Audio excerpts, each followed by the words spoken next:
않을 것 같아요. 여전하게도 넌 내 하루하루를 채우고 아직은 아니야. 바보처럼 된 내 눈. Yap. Assalamualaikum warahmatullahi wabarakatuh. Waalaikumsalam. Pertama, terima kasih atas waktunya bisa meluangkan untuk wawancara singkat saya. Ini saya melakukan wawancara untuk tugas Sistem Informasi Manajemen di fakultas saya. Yang pertama, bisa memperkenalkan diri terlebih dahulu.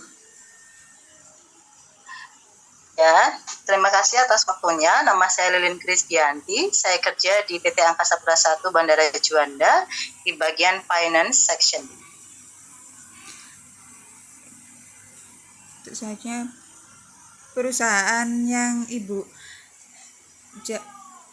tempati itu mengelola di bidang apa? Di bidang pengelolaan ke bandar udaraan. Jabatannya tadi apa? Finance Officer. Itu apa? Bisa dijelaskan secara singkat kerjanya ngapain?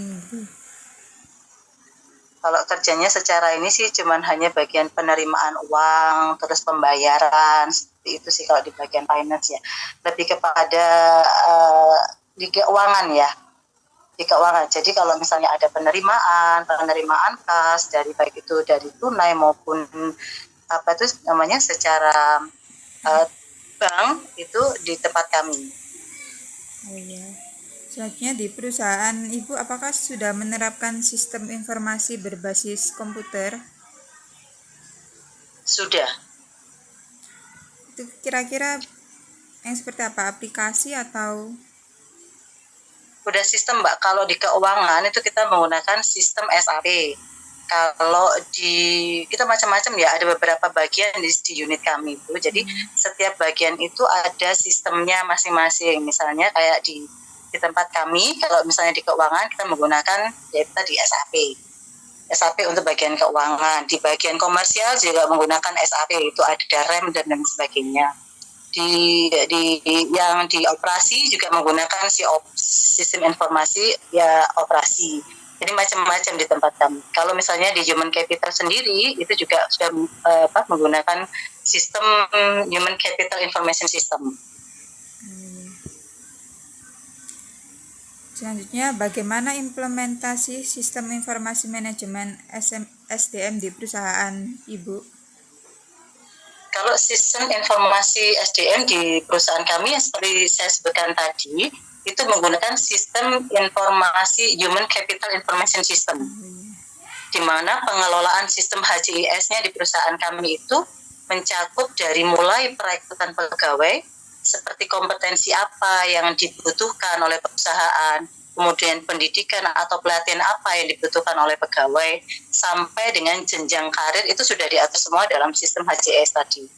Sampai pengelolaan gaji itu sudah sesuai belum sama golongan dan beban kerja masing-masing pegawai. Sampai situ diatur di situ di HCS yang ada di kami itu dari sistem misalnya cuti hak dan kewajiban pegawai itu sudah ada di situ. Jadi kalau misalnya seperti saya ya, misalnya saya membutuhkan pelatihan apa untuk menunjang kerja saya, itu biasanya sudah terekam di sistem Human Capital Informasi System itu. Jadi sehingga perusahaan itu mudah untuk mengakses data karyawan dari mulai data pegawai, informasi mengenai pengembangan karir karyawan dan lain sebagainya itu sudah ada di dalam sistem HCIS. Selanjutnya, apakah bentuk sistem informasi manajemen SDM yang sudah diterapkan tersebut sudah sesuai dengan visi dan misi perusahaan? Saya kira sih dengan kita memilih sistem itu kan disesuaikan dengan visi dan misi Iya, sehingga sih sesuai karena apa yang diharapkan oleh perusahaan adalah mencetak karyawan atau sumber daya manusia yang unggul. Lah diharapkan dari pengelolaan data yang benar gitu ya, kita bisa memberikan informasi kepada perusahaan bahwa apa aja nih yang dibutuhkan untuk menunjang visi dan misi perusahaan tersebut. Jadi dari pengelolaan data yang yang selalu update dan dalam penunjang visi misi perusahaan kan selalu berkembang sesuai dengan zaman ya. Artinya kan setiap kan selalu berkembang, nggak mungkin cepat gitu loh. Jadi mungkin visi misinya sekarang ini apa nih ya, kita menjadi apa. Nah itu dari sistem ini diharapkan nantinya itu bisa mencetak sumber daya manusia yang betul-betul punya kualitas gitu loh, untuk menunjang visi misi perusahaan. Jadi saya kira sih sesuai karena setiap perusahaan itu memilih sistem itu untuk menunjang visi misinya. Iya.